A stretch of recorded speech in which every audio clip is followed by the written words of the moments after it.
વડોદરાનો અવાજ ન્યૂઝમાં આપનું સ્વાગત છે। સમાચારમાં વાત કરીએ તો વડોદરાના સ્પામાં દરોડો પાડવા પહોંચેલ 3 નકલી પોલીસને અસલી પોલીસે ઝડપી પાડ્યા હતા। જેતલપુર રોડ પર તુર્કીશ સ્પા સેન્ટરની ઘટના। ત્રણેય વ્યક્તિઓએ પોતાની ઓળખ દિલ્હી પોલીસ તરીકે આપી હતી। સ્પા માલિકને શંકા જતા તુરંત જ અકોટા પોલીસને જાણ કરી હતી। પોલીસે ત્રણેયની અટકાયત કરીને પૂછપરછ શરૂ કરી।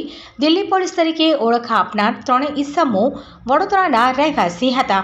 પોલીસનો સ્વાંગ રચીને સ્પા સંચાલકને ધમકાવી રૂપિયા કઢાવવાની ફિરાકમાં હતા।